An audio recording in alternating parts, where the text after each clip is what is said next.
Hello students and dear viewers, welcome back again Lux classes. Today in this video lecture I would like to discuss about the very important topic, that is the pedigree analysis. So first of all, we know that what is pedigree analysis. प्रिय विद्यार्थियों, आज की इस lecture में हम बात करेंगे pedigree analysis की, जो कि एक जेनेटिक्स का बहुत ही इम्पोर्टेंट टॉपिक है. So knowing the better information regarding the pedigree analysis, first of all we know what is the exact definition of pedigree analysis. Pedigree means होता है एक family tree in which we observe the passing of a particular traits from one generation to the another generation. This is the exact definition of pedigree. Pedigree है क्या? Pedigree का मतलब होता है एक फैमिली ट्री. एक पूर्व फैमिली माने होता है परिवार का. फैमिली ट्री माने होता है पूर्वजों का इतिहास या पारिवारिक इतिहास. फैमिली ट्री इन व्हिच माने जिसमें वी ऑब्जर्व दैट, जिसमें हम यह ऑब्जर्व करते हैं, परीक्षण करते हैं, हाउ द पार्टिकुलर ट्रेट, कोई एक खास या निश्चित जो लक्षण होता है, how it is passing from one generation to the another generation. So it is very clear that pedigree is a family tree in which we observe the passing of a particular traits from one generation to the another generation. pedigree क्या है? एक family tree है, एक family chart है, एक जिसमें हम के डायग्राम के माध्यम से फैमिली ट्री में यह ऑब्जर्व करते हैं हाउ यानी particular traits that is passing from one generation to the another generation.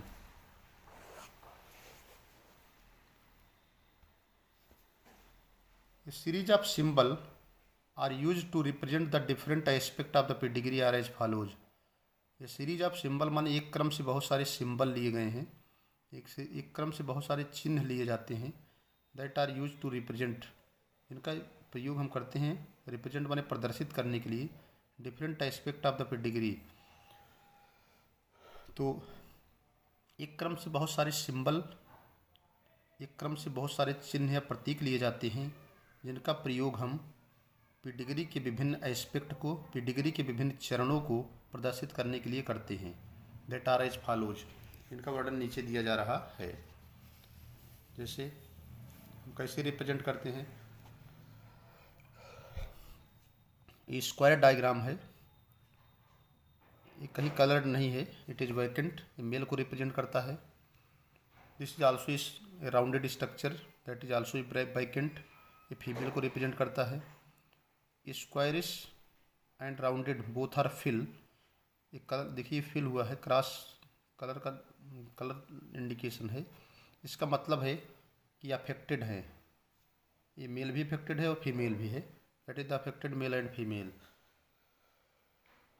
आगे है नेक्स्ट, अगर ये मेल है फीमेल है, दोनों अनअफेक्टेड हैं, इनमें से कोई भी अफेक्टेड नहीं है, बट इनके बीच अगर क्रॉसिंग कराई जाती है, इनके बीच मेटिंग कराई जाती है, तो ये बीच का जो निशान है, बीच का जो सिंबल है, that is indicating the mating between the male and female. आगे है ये मेल है, फीमेल है, दोनों अनअफेक्टेड हैं, दोनों के बीच डबल लाइन दोनों को जोड़ रही है. इंडिकेशन है किसका? This is the indication of the mating between the close relation. यह इंडिकेशन है जो मेटिंग है वो नज़दीकी संबंधों के बीच में है, क्लोज रिलेशन के बीच में है. फिर ये राउंडेड स्ट्रक्चर है जो कि कलर्ड है, फिल है. अभी भी ये स्क्वायरिश स्ट्रक्चर है, ये भी फिल है. यह डिजीज इंडिविजुअल यानी अफेक्टेड मेल है, या डिजीज अफेक्टेड मेल है, ये अफेक्टेड फीमेल होगी. डिजीज इंडिविजुअल अफेक्टेड फीमेल है, ये अफेक्टेड फीमेल होगी. That is the affected female. और ये फीमेल अफेक्टेड होगी and this is the disease male यानी अफेक्टेड मेल होगा. अब देखिए कुछ सिंबल के माध्यम से भी बताया गया है. यहाँ पर पेडिग्री दिखाई गई है, जैसे क्या और भी सिंबल यूज किए जाते हैं, जैसे फादर है दैट इज द मेल, ये अनअफेक्टेड है। ये मदर है, ये भी अनअफेक्टेड है। दोनों के बीच मेटिंग होती है। मेटिंग के बाद जो फर्स्ट जनरेशन में प्रोड्यूस होते हैं उनके चाइल्ड, यानी उनकी जो संतानें जन्म लेती हैं, उनमें एक डॉटर है, एक सन है, दोनों अनअफेक्टेड है। ठीक है, तो ये दिस इज द सिंबल कि फादर भी अनअफेक्टेड है, मदर भी अनअफेक्टेड है। उनके द्वारा मेटिंग के पश्चात जो भी डॉटर और सन बन प्रोड्यूस हो रहे हैं नेक्स्ट जनरेशन में, दे आर आल्सो अनअफेक्टेड। उसके बाद है एक नॉर्मल फादर है और एक नॉर्मल क्या है, मदर है। दोनों के बीच मेटिंग होगी तो इसमें डिजीज्ड मेल भी प्रोड्यूस हो सकते हैं। If there will be a normal father and there will be a normal mother and after the mating between the normal father and normal mother there will be a chance of producing the diseased male। तो ये condition है। आगे हम बात करते हैं next page पे। इसके बाद ये है, अगर इस तरह का सिंबल है, ऐसे बना है, तो इसका मतलब है सेक्स अनस्पेसिफाइड है। इसका मतलब सेक्स के बारे में, लिंग के बारे में जानकारी नहीं है कि वो मेल है कि फीमेल है, दैट इज अनस्पेसिफाइड। आगे है types of inheritance pattern. Types of inheritance pattern क्या है? टाइप ऑफ इनहेरिटेंस पैटर्न में क्या होता है, देखिए, जैसा कि हम जानते हैं कि इन केस ऑफ ह्यूमन, मनुष्य में 46 क्रोमोसोम होते हैं, 23 पेयर्स होते हैं। उनमें से 22 जोड़ी ऑटोसोम होती हैं और एक जोड़ी सेक्स क्रोमोसोम होते हैं, जिनको हम सेक्स लिंक्ड कहते हैं। तो जो 22 जोड़ी ऑटोसोमल होते हैं, 22 pairs of autosome are found, they are known as autosomal. यहाँ पर लिखा गया है 22 pair, they are autosome, they are known as autosomal chromosome. Autosomal में भी डोमिनेंट होंगी और रिसेसिव भी होंगी। अगर मान लो एक डोमिनेंट को कैपिटल ए से रिप्रेजेंट किया जाए और रिसेसिव को स्मॉल ए से रिप्रेजेंट किया जाए, तो डोमिनेंट कौन कौन हो सकते हैं? तो ऑटोसोमल डोमिनेंट हो सकता है क्या? तो कैपिटल ए भी डोमिनेंट होगा। अगर एक कैपिटल ए रहे और एक स्मॉल ए रहे तब भी डोमिनेंट होगा, यानी ये दोनों सिचुएशन में डोमिनेंट होगा। ऑटोसोमल डोमिनेंट तब हो जाएगा, मतलब डोमिनेंट का मतलब होता है प्रभाव दिखाना।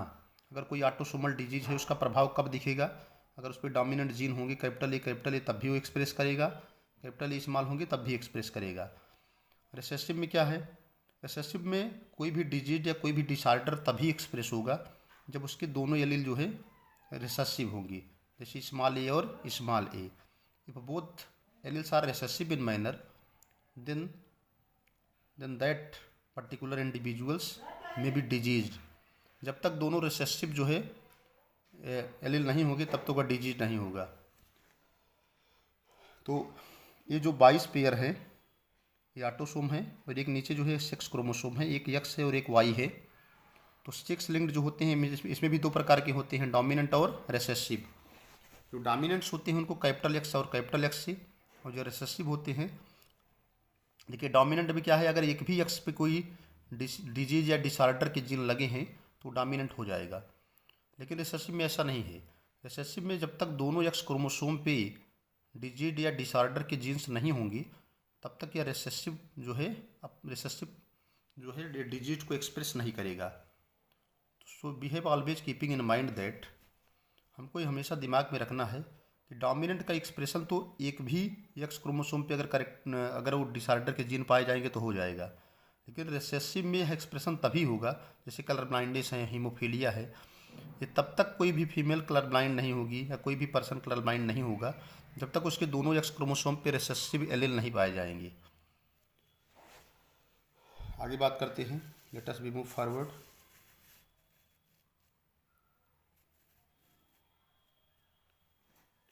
If disease appears dominant A, यहाँ लिखा है अगर डिजीज अपीयर होता है तो dominant A, if disease disappear that is the small A. ठीक है, लेकिन अगर रिसेसिव में अपीयर होगा तो उसके लिए दोनों एलील का रिसेसिव होना जरूरी है। अगर डोमिनेंट में अपीयर होगा तो दोनों कैपिटल ए रहेगा तब भी अपीयर हो जाएगा, या तो एक कैपिटल और एक स्मॉल ए रहेगा तब भी अपीयर हो जाएगा। आगे बात करते हैं, let us move forward.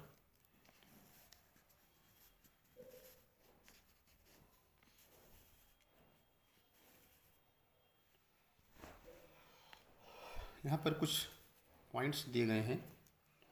Once phenotypic data is collected from the several generation. Once phenotypic data is collected from several generation का मतलब है कि अगर बहुत सारी पीढ़ियों से हम फिनोटिपिक माने होता है, phenotypic characters are known as those characters which may be externally appear. Phenotypic data वह होते हैं, फिनोटिपिक लक्षण वह होते हैं जो बाहर दिखाई देते हैं, जो भौतिक रूप से प्रदर्शित होते हैं। तो अगर हम फिनोटिपिक डेटा को, बाहरी दिखने वाले लक्षण को, बाहरी दिखने वाले आंकड़े को कई पीढ़ियों से कलेक्ट करें and the pedigree is drawn, और फिर उसकी पेडिग्री को ड्रा किया जाए, पेडिग्री बनाया जाए, केयरफुल एनालिसिस विल अलाउज, उसके बाद बहुत केयरफुल एनालिसिस किया जाए, बहुत अच्छे से ध्यान दे करके या विश्लेषण किया जाए, will always us to determine whether the trait is dominant और रिसेसिव। तो इनका कहने का मतलब है कि अगर बहुत सारी पीढ़ियों से हम बाहर दिखने वाले फिनोटिपिक डेटा को कलेक्ट करें, उनका पेडिग्री चार्ट बनाएं कि एंसेस्टर से किस में आए, फिर ग्रैंड फादर से किस में आए, तो पूरी पेडिग्री को बनाया जाए और पूरा केयरफुल विश्लेषण किया जाए। तो ये हमको बताते हैं, यह इस बात को डिटरमाइन करते हैं कि जो उनमें ट्रेट्स पाए जाते हैं वो डोमिनेंट है कि रिसेसिव हैं। Here are some important rules to follow. यहाँ पर कुछ महत्वपूर्ण रूल दिए गए हैं जिनको हम फॉलो करते हैं। जैसे नंबर 1 है, affected individual have at least one affected parents. बहुत इंपॉर्टेंट है जो रूल यहाँ पर है। अगर कोई इंडिविजुअल अफेक्टेड है, मान लो कोई सन अफेक्टेड है या कोई डॉटर अफेक्टेड है, अगर कोई अफेक्टेड इंडिविजुअल्स है, have at least one affected parents. अगर कोई भी इंडिविजुअल अफेक्टेड है, मान लीजिए कि सन अफेक्टेड है या मान लीजिए डॉटर अफेक्टेड है, तो इसका मतलब उनमें से एक ने उसकी एक पेरेंट्स जरूर अफेक्टेड होंगे, चाहे वो मेल पेरेंट्स अफेक्टेड हो चाहे फीमेल पेरेंट्स अफेक्टेड हो। यानी अगर कोई अफेक्टेड नहीं होगा तो उसकी चाइल्ड्स अफेक्टेड नहीं होंगी। नेक्स्ट पॉइंट है,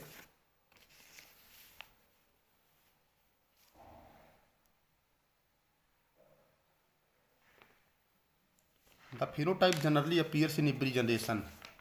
जो फिनोटाइप्स होते हैं, जो बाहर दिखने वाले लक्षण होते हैं, वो सामान्यतः प्रत्येक पीढ़ी में पाए जाते हैं। Two unaffected parents have unaffected offspring.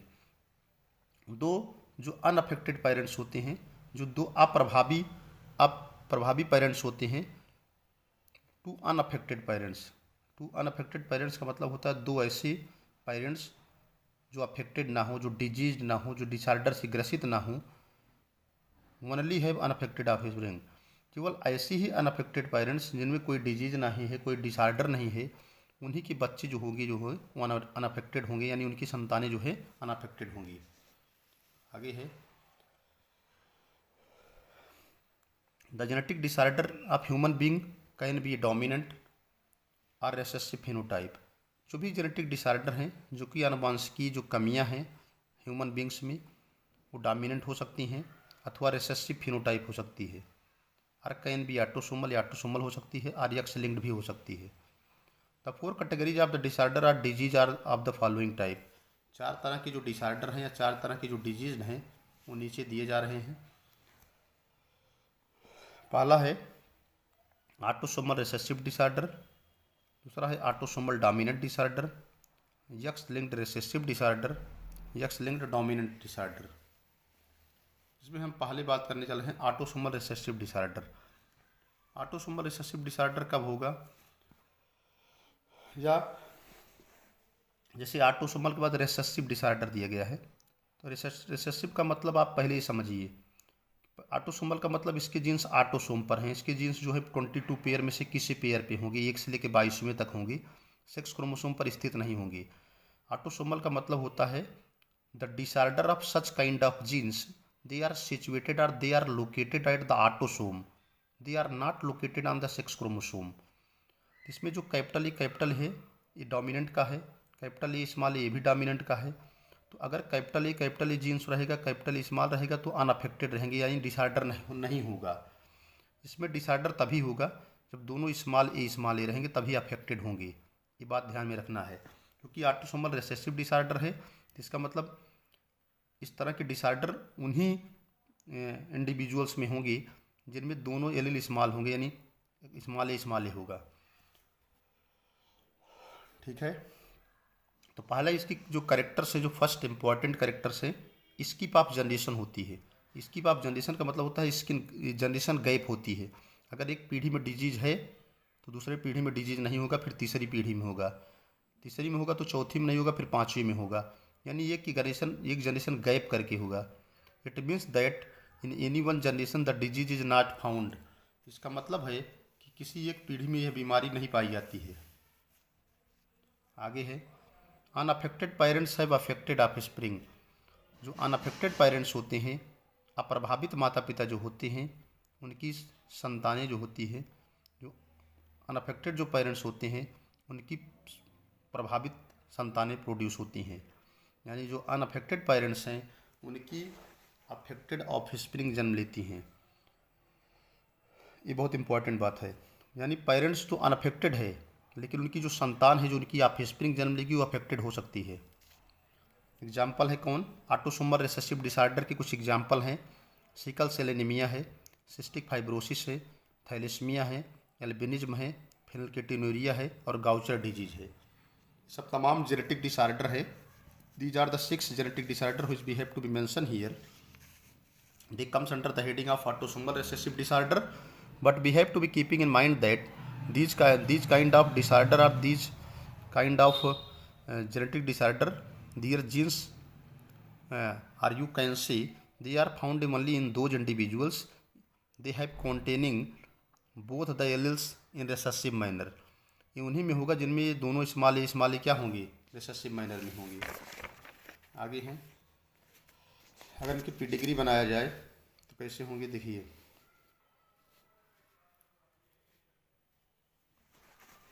जैसे ये देखिए, ये फीमेल है, ये क्या है, मेल है। मेल भी अनअफेक्टेड है, फर्स्ट जनरेशन है। मेल अनअफेक्टेड है, फीमेल भी अनअफेक्टेड है। इनके बीच मेटिंग होती है, क्रॉस करते हैं। ये जो आपकी फीमेल है, ये मेल है। तो फीमेल और मेल, तो मेल क्या हो गया, अफेक्टेड हो गया, लेकिन फीमेल क्या है, अनअफेक्टेड है। फिर इसको हम क्रॉस करते हैं, नहीं, दो मेल हैं और एक फीमेल है, तो दोनों मेल जो है अफेक्टेड है, फीमेल अनअफेक्टेड है। अब क्या है, इस अफेक्टेड मेल को हम नॉर्मल फीमेल से फिर क्रॉस करेंगे, तो फिर क्या होता है, अगली पीढ़ी जो थर्ड पीढ़ी आती है उसमें फीमेल अफेक्टेड है, लेकिन मेल क्या है, नॉर्मल है। आगे है,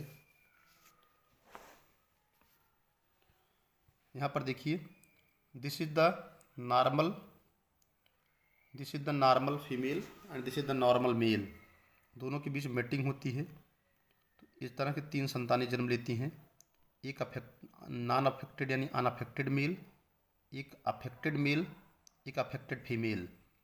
तो जो अनअफेक्टेड मेल है इसको फिर क्रॉस करते हैं अफेक्टेड फीमेल से, मेटिंग करते हैं, तो नेक्स्ट जनरेशन में एक अनअफेक्टेड मेल आती है, प्रोड्यूस होते हैं, एक जो होते हैं अफेक्टेड फीमेल होती है। तो ये फर्स्ट जनरेशन है, ये सेकंड जनरेशन है, थर्ड जनरेशन है। और हमने देखा भी था, इसमें लिखा था क्या, इसमें जो करेक्टर्स है, स्किप ऑफ जनरेशन। तो क्वेश्चन है कि स्किप ऑफ जनरेशन कैसे होती है, डिजीज हर पीढ़ी में नहीं जाती है। इसमें देखने में तो लग रहा है कि डिजीज हर पीढ़ी में जा रही है, ठीक है। तो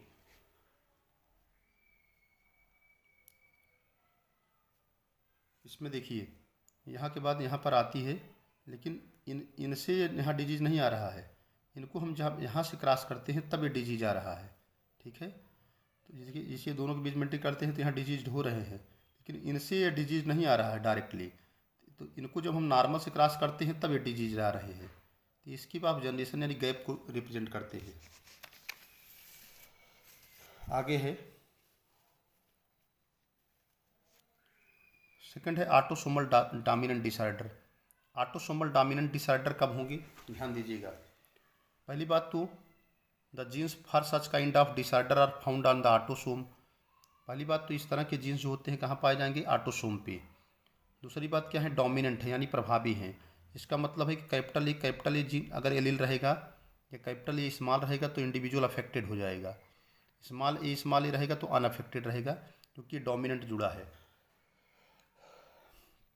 जैसे ही नाम आता है autosomal dominant disorder, it means that the genes for such kind of disorder are found on the autosome, and second one is that because it is dominant disorder, so the individual may be diseased or the individual may be suffering from the disorder if they have the containing the allele of the capital A or capital A and small a, they are affected. If they have containing both the small a, then the individuals will be unaffected. ठीक है। इन autosomal dominant disorder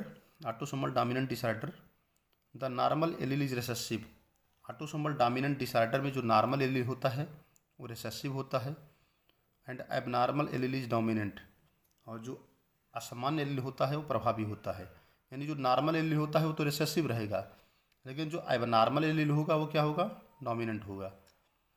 अगला है no skip of generation, important line. इसमें किसी भी generation में skip of generation नहीं होगा। इसका मतलब है कि the disease may be passing from all the generation.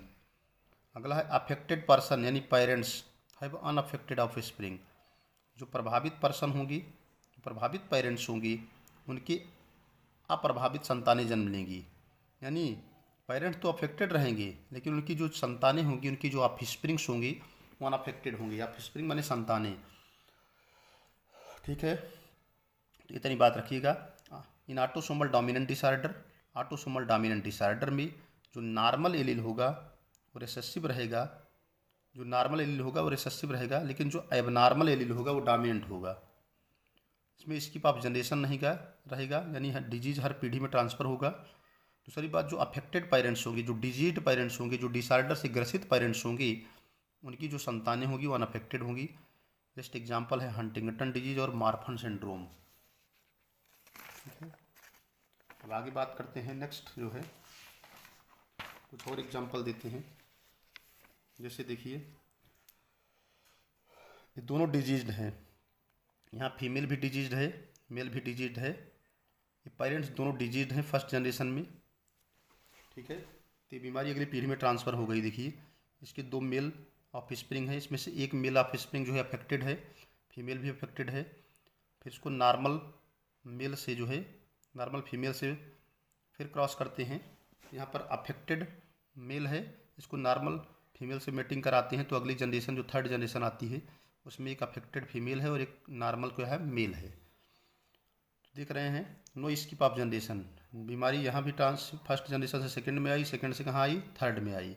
तो there is no skip of generation is found here. दोनों अफेक्टेड हैं, both the parents are affected. दोनों के बीच मेटिंग हुई, दो मेल बने, दो मेल प्रोड्यूस हुए और एक फीमेल, जिसमें से एक डिजीज्ड मेल है, एक नॉर्मल मेल है।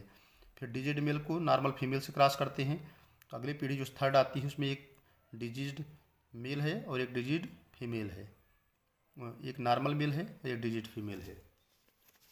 नेक्स्ट है, यह एक डिजीज्ड क्या है, मेल और डिजीज्ड फीमेल है, दोनों को क्रॉस करते हैं। तो एक कंडीशन ये भी आ गई कि जितनी संतानें हुई सेकंड जनरेशन में सब नॉर्मल है, normal male, normal male, normal female. फिर इस नॉर्मल मेल को नॉर्मल फीमेल से क्रॉस करते हैं तो तीसरी पीढ़ी में डिजीज आ गया। यहाँ पर जो फीमेल आ रही है वो डिजीज आ रही है। अब आगे बात करते हैं एक्स लिंक्ड डोमिनेंट की। X linked dominant, now let us be discussing about the X linked dominant.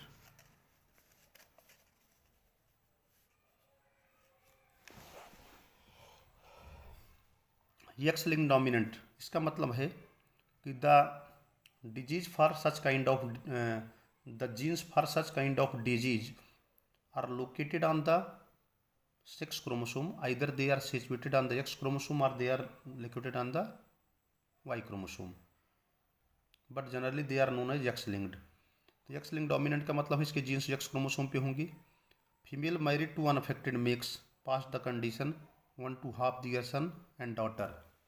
ठीक है, इसमें अगर फीमेल जो है मैरिड कर दी जाए किससे, अनअफेक्टेड मेल से। अगर मान लो कोई फीमेल है, उसको मैरिज कर दिया जाए किससे, उसको मैरिज कर दिया जाए अनअफेक्टेड मेल से, तो वह अगर वो डिजीज्ड होगी तो वह अपनी बीमारी को आधा सन में ट्रांसफ़र कर देगी और आधा डॉटर में। अगर कोई फीमेल अफेक्टेड है, फीमेल डिजीज्ड है, और उसको जो है वो डिजीज्ड फीमेल को जो है एक नॉर्मल मेल से मैरिज करा दिया जाए, तो अगर डिजीज्ड फीमेल को नॉर्मल मेल से मैरिज करा देंगी तो अपने डिसऑर्डर को, अपने डिजीज को, अपनी बीमारी को आधा अपने सन में और आधा अपने पुत्र में और आधा अपने पुत्री में स्थानांतरित कर देती है। No skip of generation, X link dominant disease में कोई स्किप ऑफ जनरेशन नहीं होता है। इसका मतलब है कि बीमारी हर पीढ़ी में ट्रांसफ़र होती है। इफ फादर अफेक्टेड, अगर कोई फादर अफेक्टेड है then his all daughters affected. अगर फादर प्रभावित होता है तो उसकी सभी जो पुत्रियां होंगी वो प्रभावित हो जाएंगी। इसका यहाँ इसके द्वारा दिखाया जा रहा है, देखिए ये जो है ये अफेक्टेड मेल है, यानी अफेक्टेड फादर है, नॉर्मल मेल है, नॉर्मल फीमेल है। ये अफेक्टेड मेल है यानी अफेक्टेड फादर है, नॉर्मल मदर है। इनको क्रॉस करते हैं कि मेटिंग होती है। अगली जनरेशन में जितनी संतानें प्रोड्यूस होती हैं, all the offsprings they are affected. ये अफेक्टेड फीमेल और अफेक्टेड मेल। फिर अफेक्टेड फीमेल को अफेक्टेड मेल से फिर क्रॉस कराते हैं, फिर इनको मैरिज करते हैं। तो इनके जो संतानें हो रही हैं, देखिए इसमें दोनों फीमेल जो है अफेक्टेड हो रही हैं, लेकिन मेल क्या हो रहा है, नॉर्मल हो रहा है। और लास्ट में है x linked recessive. X linked recessive का मतलब क्या है? एक्स लिंक्ड रिसेसिव का मतलब है कि the genes for such kind of disorder, the genes for such kind of disease they are found on the X chromosome. इस तरह की बीमारी, इस तरह के डिसऑर्डर के जितने भी जीन्स होते हैं वो एक्स क्रोमोसोम पे पाए जाते हैं, पहली बात। लेकिन स्किप ऑफ जनरेशन पाया जाता है, यानी जो डिजीज ट्रांसफ़र होते हैं, जो बीमारी एक पीढ़ी से दूसरी पीढ़ी में जाती है, हर पीढ़ी में नहीं जाती है, एक पीढ़ी के बाद दूसरी पीढ़ी में गैप पाया जाता है। बहुत इंपॉर्टेंट है एक्स, इसको याद रखिएगा। एक्स लिंक्ड रिसेसिव के बहुत सारे एग्जाम्पल हैं, जैसे कलर ब्लाइंडनेस है, हीमोफीलिया है। Characters are transmit from father to daughter and mother to son. इसमें जो करेक्टर्स होते हैं फादर टू डॉटर ट्रांसफ़र होते हैं और मदर से सन में होते हैं। या दूसरे शब्दों में कहें कि फादर से जा कर के उसकी नाती यानी ग्रांड सन में ट्रांसफ़र होते हैं through the daughter, through the daughter. The disease father transfer their characters from the disease father transfer their characters to their grand sun through the daughter. इसमें जो डिजीड पर्सन होता है, डिजीड जो मेल होता है, अपने बीमारी को, अपने करेक्टर्स को, अपने डिसऑर्डर को अपने डॉटर के थ्रू, अपने डॉटर के थ्रू अपने ट्रांसफ़र करता है ग्रैंडसन में। So we have keeping in mind that characters are transmit from father to daughter. इसमें करेक्टर्स जो होते हैं फादर से डॉटर में पहले जाएंगे और डॉटर से किस में जाएंगे, सन में जाएंगे। इसको कहते हैं क्रिस क्रॉस इनहेरिटेंस।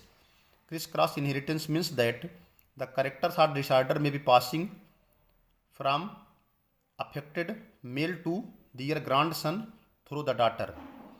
ये नॉर्मल फीमेल है, डिजीज्ड मेल है। फर्स्ट जनरेशन में मेल भी नॉर्मल प्रोड्यूस हो रहे हैं, फीमेल भी हो रही है।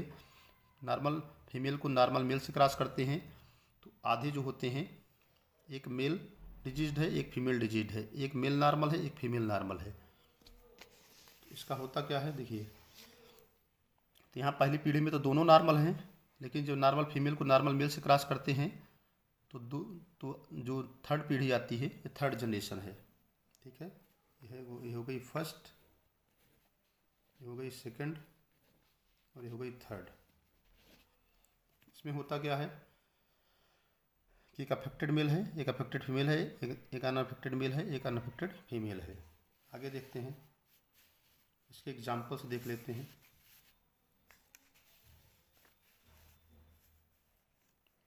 इसके एग्जाम्पल्स की अगर हम बात करें, we discuss about the example here. इसके एग्जाम्पल है कलर ब्लाइंडनेस है, हीमोफीलिया है, G6PD डिफिशियंसी है, मस्कुलर डिस्ट्रॉफी है, टेस्टिकुलर फेमिनाइजेशन सिंड्रोम है, एंड्रोजन इंसेसिटिविटी सिंड्रोम है। So that's all pedigree analysis. तो ये सब पेडिग्री एनालिसिस हो गए, इसमें बहुत सारा हमने डिस्कशन किया। अभी इसमें बहुत सारी चीज़ें और भी आपको पता लगाना है, जो एग्जाम्पल दे करके कि पेडिग्री निकालेंगे कैसे, पेडिग्री को हम सॉल्व कैसे करेंगे। अगर कोई पेडिग्री चार्ट दे दिया गया है तो कैसे हम जानेंगे कि ऑटोसोमल है, कैसे जानेंगे कि हम डोमिनेंट है, कैसे जानेंगे कि हम रिसेसिव है। इन सब को सॉल्व करने के लिए आपको पेडिग्री चार्ट बनाना होगा। पेडिग्री चार्ट बना करके आपको चेक करना होगा कि ये कौन से डिसऑर्डर हैं, ऑटोसोमल है कि सेक्स लिंक्ड हैं कि डोमिनेंट हैं कि रिसेसिव हैं। But in this lecture we have to explain all the 4 kind of the disorders, or you can say जो 4 तरह की, 2 ऑटोसोमल और 2 एक्स लिंक्ड, 2 ऑटोसोमल डिजीज और रिसेसिव, डोमिनेंट और recessive, 2 X linked dominant recessive का मैंने example सहित explanation किया। Thanks to all of you watching the video. Thank you. Channels को लाइक करते रहिएगा, सब्सक्राइब करते रहिएगा, जिससे फर्दर नोटिफिकेशन मिलती रहे। Thanks to all of you watching the video.